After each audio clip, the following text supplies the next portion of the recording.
Okay, so let's visualize sine x and cosine of 2x.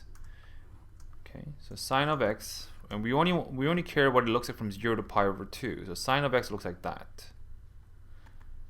Okay, so cosine of 2x, that's the period of 2 pi shrunk in half. So the period is only pi now. So normally at pi over 2, it's only going to do that. But because of the 2x, it's going to do this now. Okay. Okay, so from 0 to pi over 2.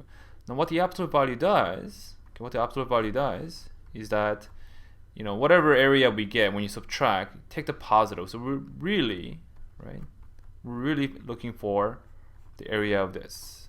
Okay, but we don't have a direct formula to find the area from the absolute value. So we actually have to separate that from here to their intersection point. So let's actually find the intersection point first.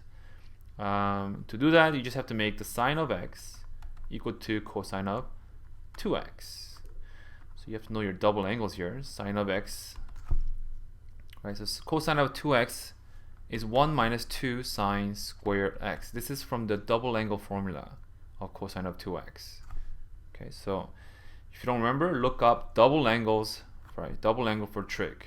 Okay, so let me bring this to the left side. You get 2 sine squared x plus sine of x minus 1 is equal to 0. Okay, so 2, 1, 1, 1, right? Okay, so that works, right? Plus 2 minus 1. So it's 2 sine of x minus 1 times by sine of x plus 1. So sine of x is equal to either half or negative 1. Okay, so sine of x equals negative 1, right, is all the way down here. So the one we're looking for is this one. So this actually gives you pi over 6. So this must be pi over 6. So now this question becomes integration from 0 to pi over 6, where they intersect. Up to there, you can see that the cosine curve is on the top, right, and the sine curve is on the bottom. Okay, so you're going to put cosine of 2x minus sine of x without the absolute value. From pi over 6 to pi over 2, it's the other way around. It's cosine of 2x, right, minus sine of, sine of 2x. What am I saying? So this is sine. Sine is on top. Sine of x minus cosine of 2x. Alright, let's find the antiderivative. That's going to be a half of sine of 2x. That's going to be plus cosine of x. Okay, so antiderivative of positive sign is minus cosine of x. Okay, and this is going to be a minus half sine of 2x.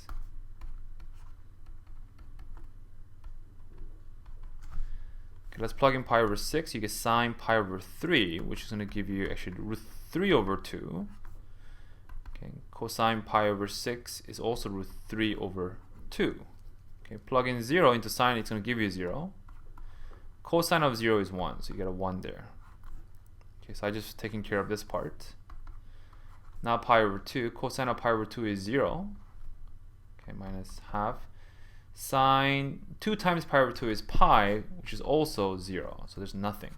Okay, now minus, we've got to plug in pi over 6. So minus cosine of pi over 6, that's going to give you root 3 over 2. Okay, and you're going to be plugging in 2 times pi over 6 is sine of really pi over 3 because you have the doubling.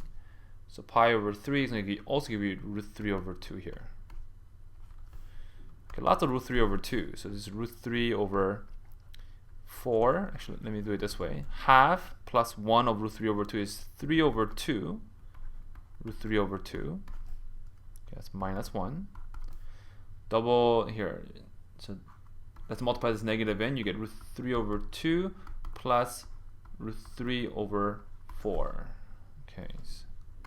So that right there is also right, exactly the same as this. So this is 3 root 3 over 4. Right, that's also going to be another 3 root 3 over 4 minus 1. So we actually get double that. So you get root 3 or 3 root 3. If you double this, you get over 2. So that's that minus 1. Okay, that's the final result.